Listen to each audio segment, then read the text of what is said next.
स्वागत आप सभी का आपके प्रोग्राम कॉफी पर कुरुक्षेत्र में। मैं हूं सौरभ शर्मा, आपके साथ बातें होती हैं खुल्लम खुल्ला और वो बताते हैं जो आपको कोई और नहीं बताता। आज मित्रों बात करेंगे दो यात्राओं की। दो यात्राएं अपनी समाप्ति पर हैं आज। एक प्रधानमंत्री नरेंद्र मोदी की एससीओ की यात्रा, जहां वो चीन 7 साल बाद चीन की यात्रा पर गए, वहां से वो लौटे हैं।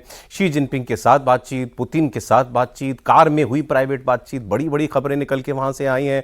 और इन तीनों नेताओं के हंसते मुस्कुराते बोलते बात करते तस्वीरें पूरी दुनिया में इस वक्त छाई हुई हैं। चीन में तो चर्चा सबसे ज्यादा नरेंद्र मोदी की विजिट की हुई है और उनकी बायलैटरल मीटिंग शी जिनपिंग के साथ उसकी। और वेस्ट में अगर आप अमेरिकी अखबार उठा करके देखेंगे तो शी जिनपिंग, मोदी और पुतिन, इन तीनों के हाथ पकड़े तस्वीरें इस वक्त आपको फ्रंट पेज पर हर जगह दिखाई देंगी। और वो खुद अपने राष्ट्रपति की आलोचना कर रहे हैं कि देख लो, यह है तुम्हारा कारनामा।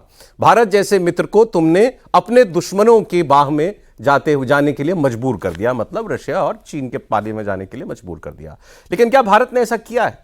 भारत की आज इस वक्त डिप्लोमेसी जिस तरीके से सामने आई है, वो एक बहुत सशक्त फॉरेन पॉलिसी और बड़ी बोल्डनेस के साथ जिसे एग्जीक्यूट किया गया इस समिट में, लोग उसकी चर्चा इन शब्दों में कर रहे हैं। प्रोग्राम में इसी पर आज बात होगी। प्रदीप सिंह जी हमारे साथ प्रोग्राम में आ चुके हैं। सर, बहुत स्वागत आपका। और हमारे दो मेहमान, दिल्ली की बरसात, आप जानते ही हैं इस बार जैसे दिल्ली की सर्दी सितम ढाती थी, इस बार बारिश सितम ढा रही है। तो दो मेहमान हमारे फंस गए हैं उसमें। बस आने वाले हैं किसी भी पल। अनंत विजय जी और एम्बेसडर दीपक बोरा जी आपके साथ प्रोग्राम में बस कभी भी होंगे। तब तक हम प्रदीप मैं हो जाते हैं, मैं और आप। मैं सर से पूछ रहा, सर प्रदीप का मतलब क्या होता है, इसीलिए पूछ रहा था सर। अच्छा सर, दो यात्राएं हुई। हमारी टीम ने एक बड़ा अच्छा एक सेंटेंस कॉइन किया आज के शो के लिए। मोदी चीन से आ रहे हैं और राहुल चीन से जा रहे हैं। ठीक है सर बात? एकदम ठीक बात।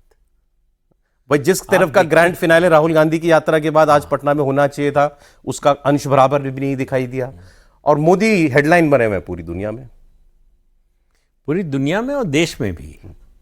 इसका इम्पैक्ट ये मत समझिए कि इंटरनेशनल जियोपॉलिटिक्स पर ही पड़ेगा, नेशनल पॉलिटिक्स पर भी पड़ेगा। एग्जैक्टली। अगर देश का कद बढ़ता है तो उससे हर आदमी, हर भारतीय अपने को गौरवान्वित महसूस करता है।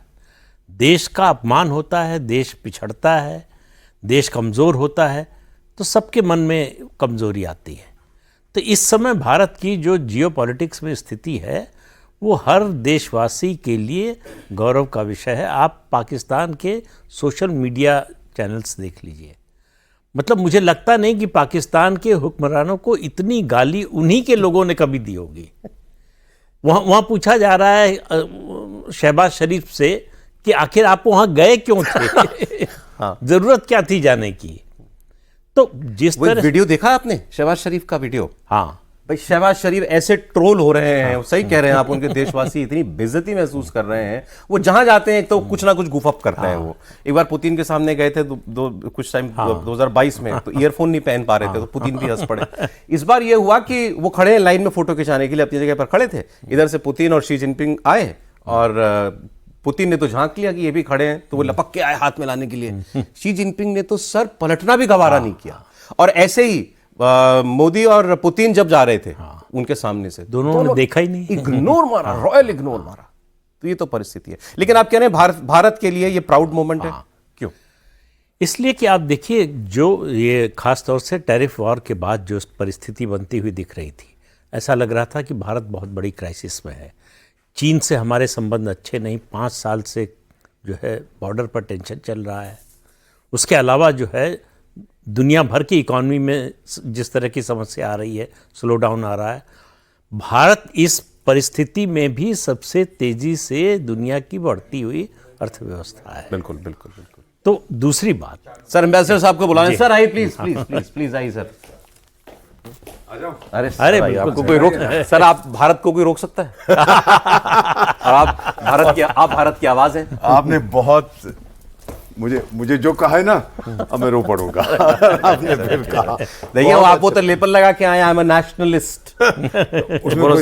उसमें मैं क्या गलत कह रहा हूँ? ठीक सर, दिल धड़कता है भारत के। सर बात हो रही थी, प्रदीप जी अपनी बात कंप्लीट कर लें। वो ये कह रहे थे कि ये मोदी जी का जो दौरा है, it is a proud moment for India. उनसे पूछ रहा था कैसे, वो बता रहे थे। तो आप देखिए जियोपॉलिटिक्स इस समय देखिए, दुनिया भर की स्थिति क्या है। दुनिया का जो सबसे ताकतवर देश और उसका राष्ट्रपति है, आज वो सबसे ज़्यादा डिफेंसिव, सबसे ज़्यादा कमज़ोर आपको नज़र आएगा। उसकी अपने देश में जितनी आलोचना हो रही है, एम्बेसडर साहब बताएंगे कि किसी अमेरिकन राष्ट्रपति की इतनी आलोचना अपने नहीं देश हुई है। में इससे पहले कभी नहीं हुई। निक्सन की भी मजाक नहीं बन हुई रहा थी। है। निक्सन की भी नहीं हुई, बहुत कमज़ोर प्राइम मिनिस्टर प्रेसिडेंट माने जाते थे तब भी। तो वो जो कर रहे हैं और उसके बाद उनके सलाहकार जिस तरह के बयान दे रहे हैं, इंटरनेशनल डिप्लोमेसी में सर ऐसी भाषा तो बिल्कुल नहीं। बोली नहीं वो जाती। कह दिया वो नवारो ने जो एम्बेसडर ट्रेड एम्बेसडर उनका कि ब्राह्मण भारत में मुनाफा कमा रहे थे, वो जो बिजारो है, पीटर बिजारो। बिजारो, हाँ, वो बट सर हमने बात पहले भी हम चर्चा कर रहे थे, वो बयान हल्के में नहीं लिया जा सकता। बिल्कुल नहीं लिया आफ्टर जा ऑल वो अमेरिकी एस्टेब्लिशमेंट का आदमी है। स्टैब्लिशमेंट का आदमी है और वो एक तरह से कहिए कि डीप स्टेट का भी हिस्सा है। वो भारत में इस तरह का डिवीजन पैदा करना चाहते हैं, आज से Thank नहीं you. कर रहे हैं, लगातार कर रहे हैं। और ज़्यादा पुरानी बातें छोड़ दीजिए, तो आप जो तथाकथित वो किसान आंदोलन था उससे देख लीजिए, उसके बाद जो जो हुआ है उसमें कहीं ना कहीं आपको अमेरिका का हाथ नज़र आएगा। तो एजेंडा क्या है? भारत में भी ऐसे लोग हैं, बाहर भी। हिंदुओं को बांटो, मुसलमानों को इकट्ठा करो, ये बयान उसी खाने में फिट होता है। इसकी मैं अब सर अलग से बात इसके- करूंगा। हाँ। हाँ, लेकिन पॉइंट ये था कि हमने ऐसा क्या हासिल किया है तियानजिन में, चीन में, कि आज आप कह रहे हैं कि भारत को गर्व महसूस होना चाहिए। आपको 2 बार ऐसे लम्हे आए, और वो थैंक्स टू मोदी जी कि उन्होंने एक पकड़ा हुआ है पुतिन का और एक शी जिनपिंग का। और इनमें से एक आदमी तो ऐसा है जो मुझे नहीं लगता कभी खुश भी अपने जीवन में हुआ हो तो मुस्कुराता होगा, शी जिनपिंग। लेकिन वो मुस्कुराया भी, वो मुस्कुरा भी रहा है। तीनों लोग बड़े जोवियली जो हैं वो बात कर रहे हैं। और चाइनीज मीडिया सर इस वक्त मोदी और शी जिनपिंग की मुलाकात की खबरों से भरा हुआ है। और वो एक आजकल वो चल रहा है ना, एक इंडिया क्या ड्रैगन एलिफेंट टैंगो, वो भी मैं आपको बताता हूँ। सबसे पहले तो बहुत बहुत धन्यवाद, आपने बुलाया, बहुत मजा। इनके साथ मत बुलाया करिए, ये इतना ज्ञान है इनका कि I feel little uncomfortable. Thank you sir, बहुत अच्छा लगता है। आपने पूछा है कि हमें क्या मिला। First let me put it to you like this, मैं 8 समिट्स में पार्टिसिपेट कर चुका हूँ। नॉन अलाइन मूवमेंट में not participate as head of state, मैं तो एम्बेसडर था इन ऑर्गेनाइजेशन। मैंने एससीओ का किया है, ब्रिक्स का किया है, नैम का किया है, और एक G7 में भी मैं बैठा था as one of the note takers. जो हम लोग रात को बैठ के पतले होते हैं, बड़े लोग तो चले जाते हैं, फिर हम नोट्स लिखते हैं। Let me tell you sir कि इसका ऑर्गेनाइजेशन के बारे में नहीं बताऊंगा, but before the prime minister went, ये मेरे मन में भी शंका थी कि चीन के साथ हमारे पॉलिटिकल रिलेशनशिप बड़े खराब है, कोई भरोसा नहीं है। और जहां भी प्राइम मिनिस्टर जाते हैं 3 चीजें कहते हैं, भाई देखिए पहले ट्रस्ट होना चाहिए सर, भरोसे के बिना इंटरनेशनल रिलेशंस को आप भूल जाइएगा। सेकंड, उन्होंने कहा है कि रिस्पेक्ट होना चाहिए, और तीसरा सेंसिटिविटी। मेरे 3 कोर कंसर्न्स क्या हैं? 3 T's। मेरा है टेरर, मेरा है ट्रेड, और फिर मेरा भूल जाता हूं मैं, anyway it will come to me in a moment. और ये एक चौथा टी आ गया, वो है ट्रंप। तो पहले जो था कि ये मेरे अगर कोर कंसर्न्स है, अगर तू टेरर और टेरिटरी तू मेरे खा गए हो। मैं अपने चाइनीज फ्रेंड से कहता हूं कि बहुत वेरी गुड एलिफेंट और टैंगो का जो आप कहते हो, ड्रैगन टैंगो, हाँ ड्रैगन और उसका एलिफेंट का टैंगो होना चाहिए। सर 48 साल पहले एक बहुत खूबसूरत लड़की से मैंने विवाह किया था, आज तक मेरी पत्नी है। मैं हाथी पे बैठ के गया था, वो राजपूत है, तो मैं तो हाथी पे बैठा हूं, हाथी को हाथ लगाया, उसके सूंड पे उसने मुझे पीछे। आपने ड्रैगन देखा है सर? नहीं। माइथोलॉजिकल है ना, हमारा तो रियल है। ये फर्क है दोनों देशों की आउटलुक में। वो बड़े बड़े कहानियां सुनाते हैं, ये वो, हम लोग we have feet firmly on the ground. So when he was going, मैंने सोच रहा था कि क्या मिलेगा। मिला क्या है सर? जो टेरर की बात है उसमें पहली बार मैंने देखा है सर। पिछली बार तो आपको पता है कि राजनाथ सिंह ने साइन नहीं किया था, उससे पहले भी जितने हुए थे समिट, टेरर की बात नहीं होती। ब्रिक्स में हुआ था बिकॉज चीन कुछ कर नहीं पाया था। यहां पे तो साफ आपने कह दिया। और वो बदमाश है जो अपने आप को शरीफ कहता है, वो जो खड़ा हुआ था जब दोनों ये, हाँ जो भी उसका नाम, जो बेइज्जती कराने जाता है, जो बेइज्जती जब वो वहां खड़ा हुआ था ना, और पुतिन साहब और पीएम साहब साथ में गुजर रहे थे सर, आपने देखी थी ना वो तस्वीर, बार बार दिखाई है। मैं देख रहा था बड़े ध्यान से, इसका कटोरा कहाँ है जिसके हाथ में होता है कि भाई अल्लाह के नाम पे कुछ दे दे मेरे को। So they went, the success Bharat कहे थे। एक तो आपने टेरर को उसके अंदर पूरी तरह से कर दिया। अब चाइना के साथ आपने एक चीज और देखी है sir, I am saying this with considerable pride. Prime minister Narendra Modi ने, जितने लोग हम डिप्लोमेसी में हैं या एडवाइजर्स हैं, कुछ भी हैं, कहते हैं आंख झुका के नहीं, आंख उठा के नहीं, आंख से आंख मिला के बात करो। और जब पीएम साहब ने बात की ऑन द बायलैटरल, जो शुरू में जो मीडिया का ओपन होता है, बाकी तो फिर दूसरी डिस्कशन होती है, सीधा उन्होंने यही कहा था कि please respect, trust and sensitivity. सब बार, हर बार वो ये कहते हैं, and he says it bluntly, अगर आपको तकलीफ होती है too bad for you, but ये मेरे कंसर्न्स हैं। ये भी कह दिया सर उन्होंने वो जो SCO का एक बनाया ना, सिक्योरिटी, कनेक्टिविटी, सिक्योरिटी, हाँ, और security, connectivity and opportunity. Connectivity में उन्होंने बोला कि if connectivity bypasses sovereignty, it is meaningless. तो सॉवरेनिटी का मतलब क्या था कि मेरी जमीन छोड़ना, पीओके से तुम जो कर रहे हो बिजनेस, और फिर आप गिलगिट बाल्टिस्तान जो मेरा इलाका है, तो वहां से अपना वो चाइना पाकिस्तान एक्सप्लॉयटेशन कॉरिडोर, नहीं क्या बोलते हैं उसको, हाँ वही तो वहां से ले जा रहा है। अगर तेरे को इतनी सेंसिटिविटी होती भारत की टेरिटोरियल क्लेम्स की, तो अफगानिस्तान के थ्रू ले जा, थोड़ा नॉर्थ ले जा, मेरे टेरिटरी के थ्रू क्यों ले जा रहा है? और ये भी बता दिया कि वो हम चाबहार में हम भी बोर्ड बना रहे हैं, और इंटरनेशनल नॉर्थ साउथ कॉरिडोर, ये बहुत बड़ा संदेश गया है। अब सुना है मैकडोनाल्ड ट्रंप तो अस्पताल में दाखिल हो गया, क्योंकि उसको थोड़ा दिल का दौरा पड़ रहा है कि ये क्या कर दिया इन लोगों ने। बेसिकली आई थिंक टुडे, मैं 6 फुट 2 इंच का मेरा कद है सर, मैं 6 फुट 8 इंच का हो गया। क्या बात है। I listen to the prime minister, I felt so proud कि इसने सीधा जवाब दिया है। देखो साहब, 3 देश थे ना वहां पे जिनको भारत को संदेश देना था, बाकी छोड़ दीजिए आप। 2 बड़े मुल्क, रूस, चाइना, और एक आपका बदनसीबी से हमारा पड़ोसी पाकिस्तान। तो किसी ने कहा, अच्छा कॉइन किया कि रूस को हमने समझाया कि मानवता के लिए, इंसानियत का तकाजा है, युद्ध बंद कर दो। यही शब्द इस्तेमाल किए प्राइम मिनिस्टर ने। कोई जरूरत नहीं है भारत को ये बात कहने की, हमारा कोई लेना देना नहीं उस लड़ाई से। हर बार प्राइम मिनिस्टर बोलते हैं ये युद्ध का समय नहीं, हम बुद्ध की धरती से आते हैं। आज भी बोला कि प्लीज बंद कर दीजिए युद्ध को। तो किसी ने कहा कि पुतिन को समझाया, शी को चेताया, यही सोवेरेनिटी, हमारी संप्रभुता की रिस्पेक्ट करो, और पाकिस्तान को हड़काया। ब्यूटीफुल। तो ये तीनों काम प्राइम मिनिस्टर ने जाके एक समिट के अंदर कर दिए। He was the star of the show. There is no question. और मैं इसको पता क्या कहता हूं sir, give me a moment, मैं इसको कहता हूं, ये जो था ये मोदी तिन शो था, मोदी एंड पुतिन, मोदी तिन शो, ये बायलैट, they were both the stars. Hero of the show was Modi. Sir? Hero of the show was No Modi. question, he was the superstar. Okay, sir. sir. He was the Shah Rukh Khan of whatever was happening over there. Superb. सब लोग किनके साथ bilateral meetings की, क्या क्या किया। एक चीज और बस लास्ट चीज, प्रदीप जी ने, सर पहली बार मैंने ऐसी हेडलाइन देखी, कभी नहीं देखी। भारत की शक्ति ताकत आज से नहीं है, काफी अरसे से। अब हम दुनिया की 4थी या 5वीं अर्थव्यवस्था तो हम हो ही गए थे। वॉशिंगटन पोस्ट ने लिखा, 3 out of 4 world's most powerful nations are meeting there. उन्होंने दुनिया की 4 सबसे ताकतवर शक्तियों में आपको शुमार किया, अमेरिकी अखबार ने।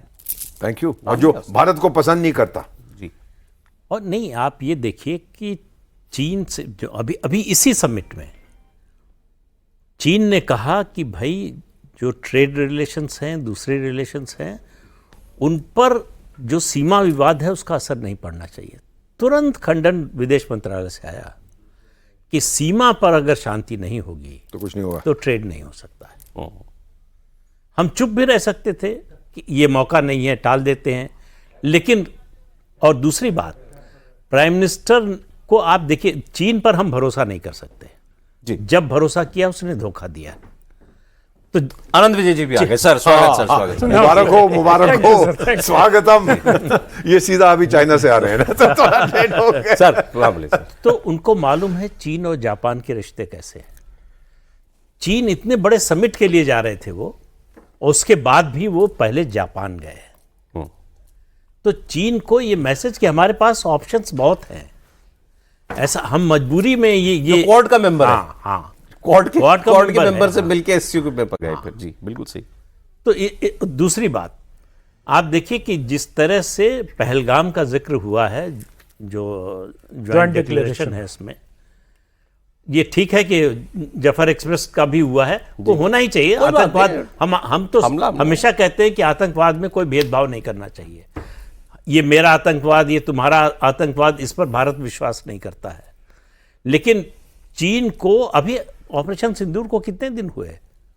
चीन ने जो हथियार देता है बेचता है वो अलग छोड़ दीजिए, चीन ने जिस तरह की इंटेलिजेंस दी, ह्यूमन इंटेलिजेंस लेके इलेक्ट्रॉनिक इंटेलिजेंस पाकिस्तान को, उसके बाद पाकिस्तान की मौजूदगी में इस जॉइंट डिक्लेरेशन में पहलगाम की घटना का जिक्र आना और यूनाइटेड नेशन सिक्योरिटी काउंसिल का जो रेजोल्यूशन है उसकी भाषा उसमें शामिल करना, वो लगभग जस का तस जो है उसको शामिल किया गया है। असल में ये जरूरत क्या है चीन और भारत को? दोनों की जरूरत मिल गई है। चीन को अमेरिका को रिप्लेस करना है नंबर 1 की जगह से, उसको चाहिए 20 साल शांति के। भारत को 2047 में विकसित भारत बनाना है, उसको भी चाहिए शांति।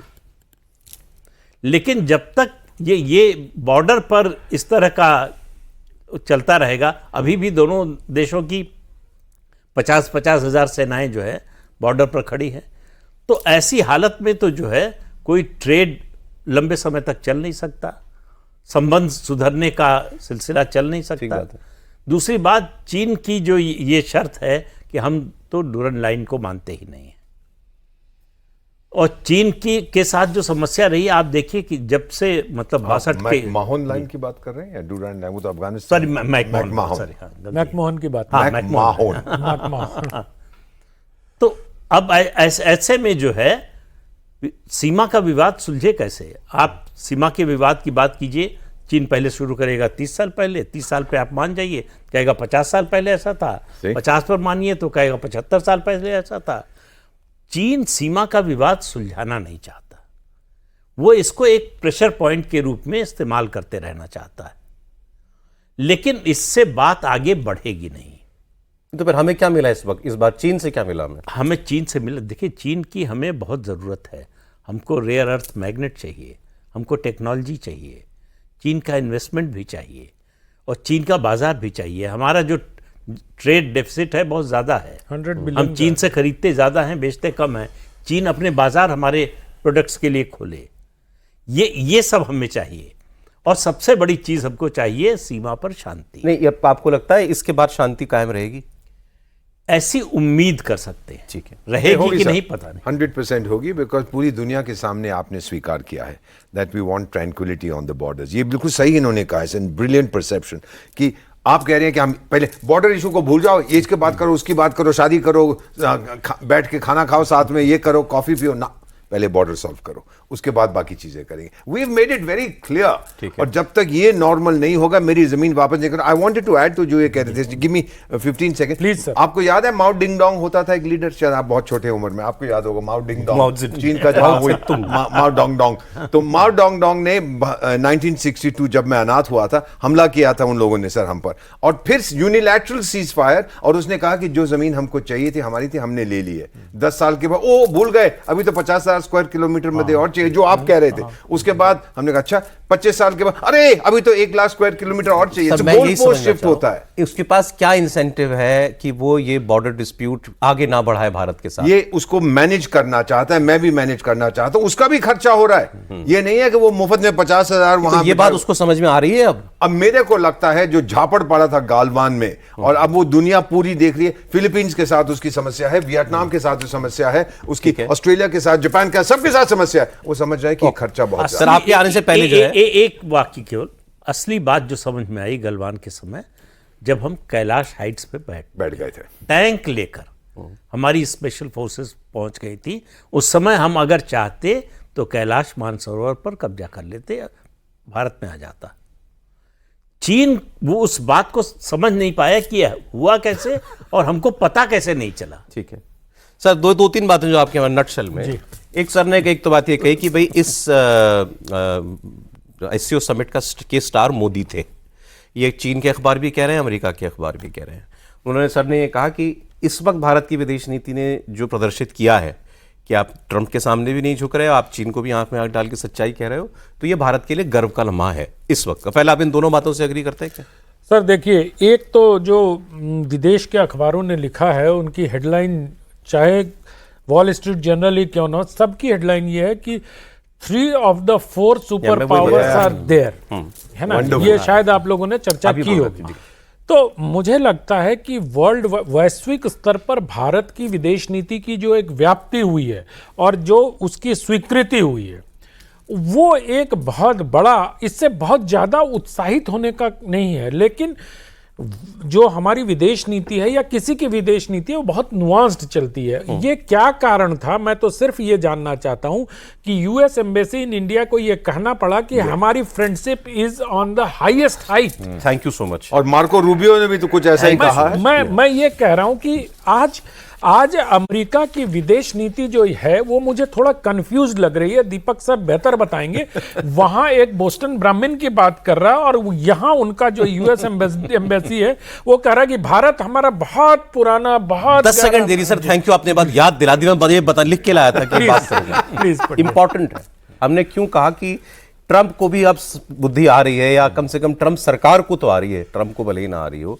आज सुबह 11:20 का ये एक्स पर पोस्ट है यूएस एम्बेसी इन इंडिया का, बाय द वे जिसका एम्बेसडर नहीं था 6 महीने से, अभी अपॉइंट किया, और वो भी ट्रंप का खासम खास है, हाँ। ठीक। और वो क्या एंटी-इंडिया। वो क्या लिखता है? वो उस पोस्ट में क्या है, यूएस एम्बेसी जो लिख रही है उसमें वो अपने फॉरेन मिनिस्टर को मार्को रूबियो का एक कोट और तस्वीर उन्होंने डाली है कि वो ये कह रहे हैं कि भारत से साझेदारियां नई ऊंचाइयां छू रही हैं, दोनों देशों की जनता में स्थायी दोस्ती है, हमारी दोस्ती हमारी गहरी साझेदारी की नींव है। अंग्रेजी में 2 line, the partnership between 2 countries is reaching new heights, it is a defining relationship of the 21st century. ये पहले भी कहा था। हाँ, और फिर अंत में सर जो हैशटैग दिया, यूएस एम्बेसी ने हैशटैग दिया है, वो important. US India forward for our people. चाहते क्या हो? दोस्ती। क्या चाहते हैं ये? सर इसी का नाम ट्रंप है। अगर हम चाहते क्या हैं ये समझ ही जाते, चाहते हम नोबेल हैं। सिंपल सी बात है। आप देखो, जर्मनी के एक अखबार से लेके अमेरिका का सबसे बड़ा अखबार ये लिख रहा है कि मोदी जी को फोन कर रहा है, घंटी बज रही है, रिसीवर उठ नहीं रहा है। सही। अब ये हैसियत भारत की हो जाएगी, ये खबर किसी ने लगभग सोचा? कंफर्म हो चुकी है। confirmed. Sir it is confirm. और उसी खबर का दूसरा हिस्सा ये है कि मोदी जी ने नोबेल प्राइज के लिए इनके नाम की संस्तुति पर पॉइंट ब्लैंक मना कर दिया था कि ना हो पाएगा भाई। बिल्कुल बिल्कुल बिल्कुल। फोन पे मना कर दिया था जब वो G20 से लौट रहे थे। 17 जून को कनाडा कनाडा से जब लौट रहे थे, तो ये सारी चीजें धीरे धीरे खुल के आ गई हैं। और बौखलाहट जो अमेरिका के आदरणीय राष्ट्रपति ट्रंप साहब का है वो इसी वजह से है। नहीं तो एक राष्ट्रपति ये 50 साल से डिप्लोमेसी में 52 साल से, सर, 2 साल क्यों कम कर रहे हैं? 52 साल से डिप्लोमेसी में है। कोई राष्ट्राध्यक्ष ये बता दें कि एक बात को 40 बार से अधिक बार कहता है।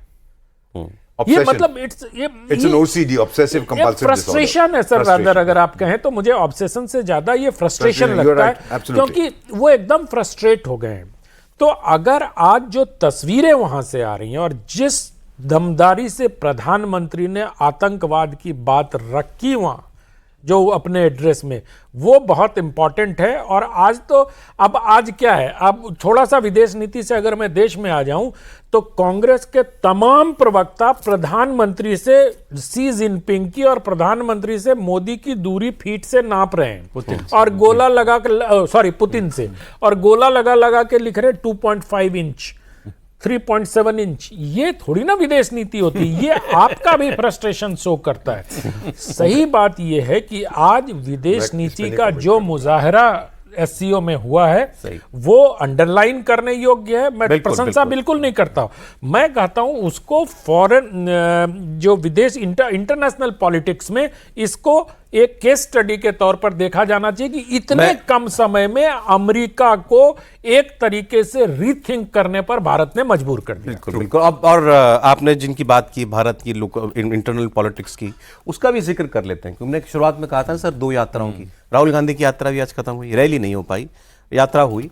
वहां उन्होंने कहा कि रैली नहीं हो पाई। उन्होंने कहा कि मैं अब एटम बम से बड़ा होता है हाइड्रोजन बम, तो मैं हाइड्रोजन बम फोड़ूंगा, बीजेपी वालों तैयार हो जाओ। ये उन्होंने जब एटम बम का ही क्या होगा पता नहीं, हाइड्रोजन बम नहीं, लेकिन आप ये सोचिए ना, ये सोचिए श्रीमान राहुल गांधी, वो कौन है सर? सियानंद गांधी फैमिली, आपके leader of opposition Lok Sabha, LOPN। उन्होंने कहा था नरेंद्र सरेंडर, ट्रंप ने कहा नरेंद्र सरेंडर, और नरेंद्र सरेंडर हो गया। ये राहुल गांधी ने कहा था। आज दुनिया कह रही है कि नरेंद्र तो फोन ही नहीं उठा रहा ट्रंप का, और ट्रंप को नोबेल भी नहीं दिया और डील भी नहीं हुई।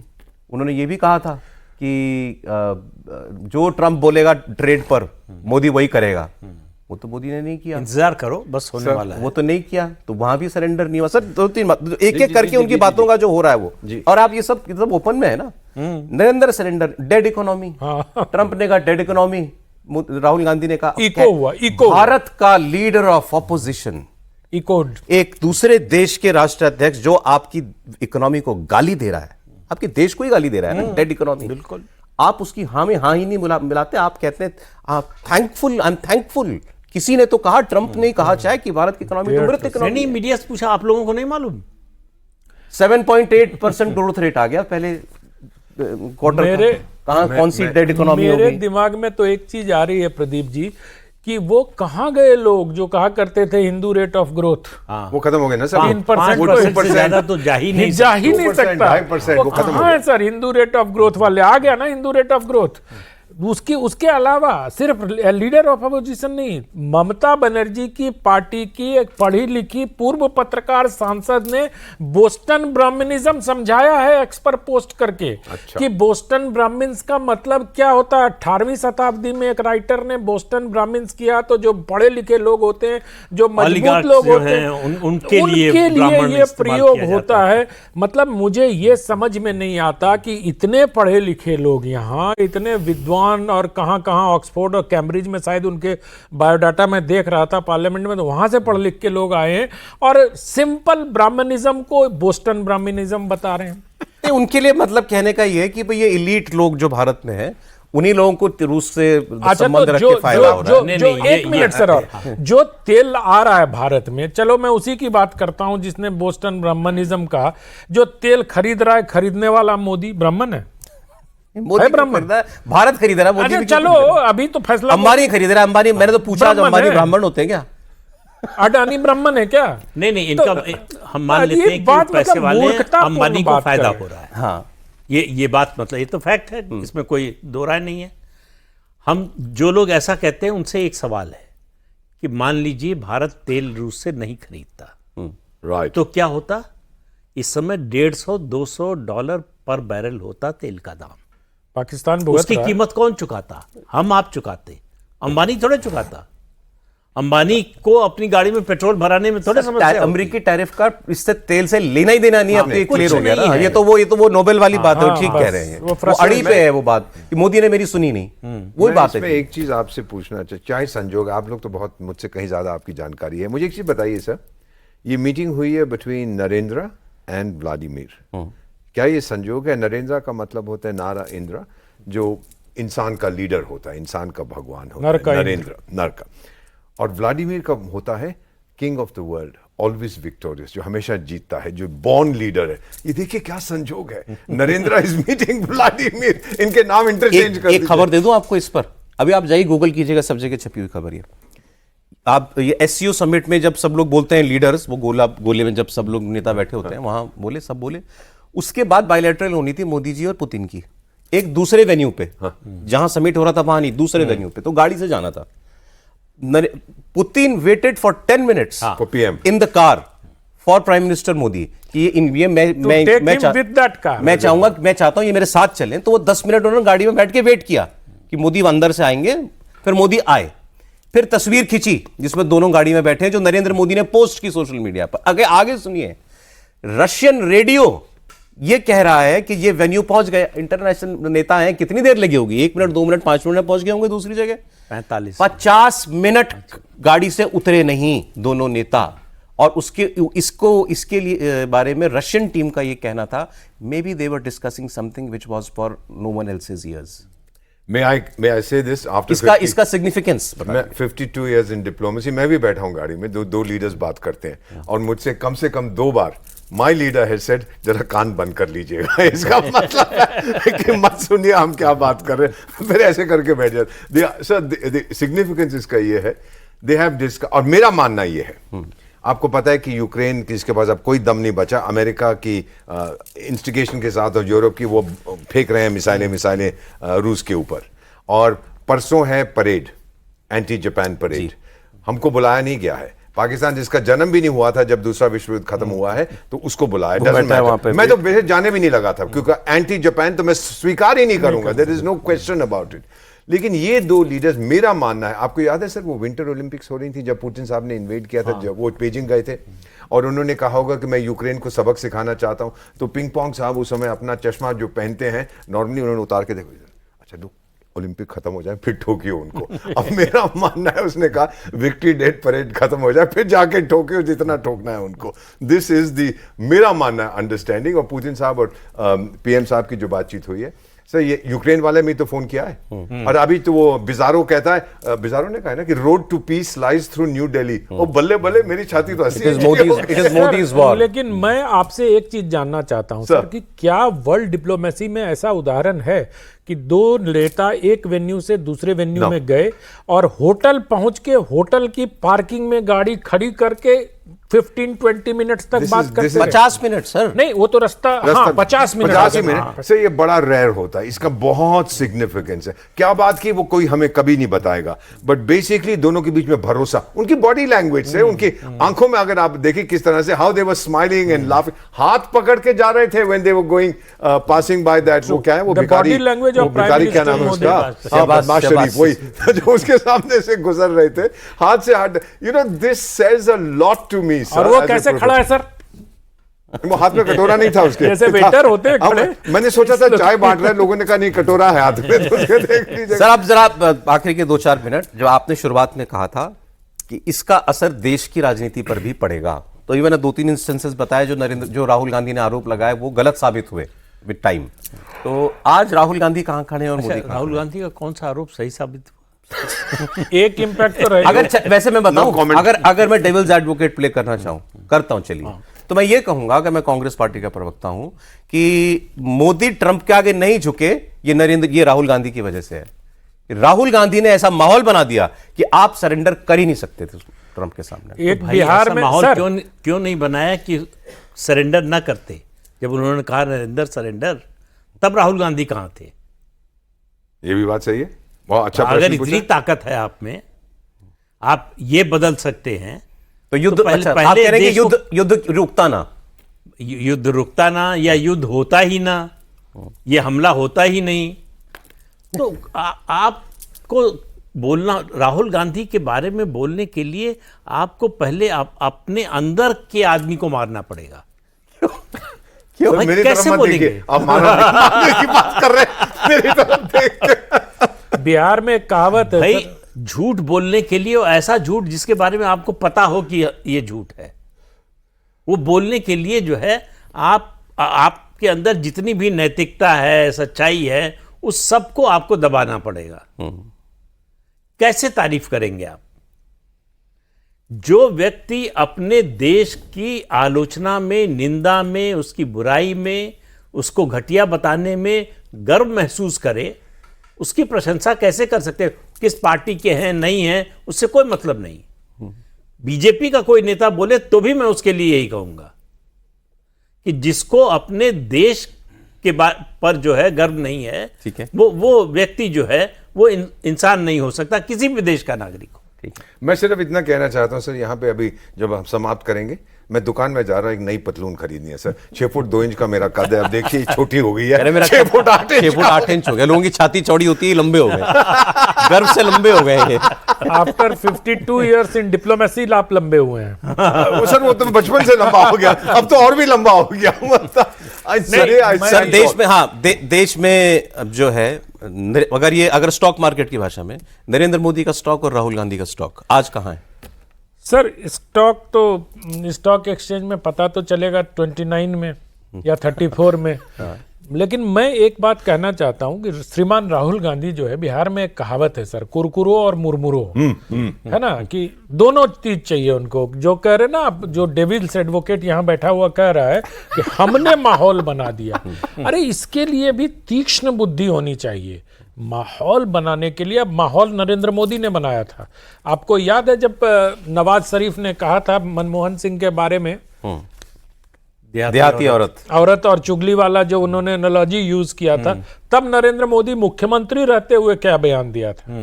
और आज मुझे हैरानी हो रही है कांग्रेस पार्टी पर और उनके इकोसिस्टम पर कि सब लोग ये फोटो क्रॉप करके निकालने में जुटे हुए हैं कि नरेंद्र मोदी की बेइज्जती हो गई वहां। कैसे मतलब वैसे ये में समझाइए कैसे मतलब उनको पूरी दुनिया में ये हो रहा है कि ये तीन नेता बड़े घनिष्ठता के साथ मिल रहे थे। वही मैं कह रहा हूं ना, आप कांग्रेस पार्टी के ऑफिशियल हैंडल का ऑफिशियल प्रवक्ता और उनके चीफ का देख लो भाई। गजब। मतलब मैं तो हैरान हूं कि आपको अपने देश से मोहब्बत है। ये तो डिप्लोमेसी में युद्ध का समय है और भारत का सब कुछ स्टेक पे है, नरेंद्र मोदी का कुछ स्टेक पे नहीं है। भारत की जनता को ट्रंप ने ललकारा है और भारत के जनता के प्रतिनिधि के तौर पर नरेंद्र मोदी उनसे लोहा ले रहे हैं। मैं जानबूझ के लोहा लेना शब्द उपयोग कर रहा हूं सौरभ जी, क्योंकि ये उस आदमी का, और जो सीमा विमा की बात है वो सब अब बेमानी हो चुकी है, क्योंकि अब वर्ल्ड जो है इकोनॉमी से और टेक्नोलॉजी से डिसाइड होगी। सीमा को सब लोग छोड़ेंगे अब धीरे धीरे, आप देखना। और जो लास्ट बात मैं कहना चाहता हूं वो है तेल की इकोनॉमी, जो बॉटम लाइन है। अब ये राउंड अगर हम कह लें तो ये राउंड तो नरेंद्र मोदी के नाम है, क्योंकि ये राउंड में कह रहा हूं जब हम अंदर इंटरनल पॉलिटिक्स की बात करते हैं तब अंतर्राष्ट्रीय मामलों में, डिप्लोमेसी में भारत ने दम दिखाया है, जैसे कहते हैं गूदा दिखाया है सर। अंदरूनी मामलों में तो नॉकआउट है। नॉकआउट, अच्छा नॉकआउट है। नहीं, मुकाबले में अब देखिए, अब इंतजार कीजिए, अंतर्राष्ट्रीय स्टेज पर भारत अराइव तो बहुत पहले कर गया था। अब भारत ने यह बता दिया है कि मेरे बगैर अब वर्ल्ड ऑर्डर तो खड़ा नहीं होगा, नहीं हो सकता। ये भारत ने डिक्लेयर कर दिया। इसी नोट पर बहुत शुक्रिया सर, प्रोग्राम में आने के लिए प्रदीप जी, एम्बेसडर साहब बहुत शुक्रिया आपका, आनंद जी बहुत धन्यवाद आपका, बहुत शुक्रिया।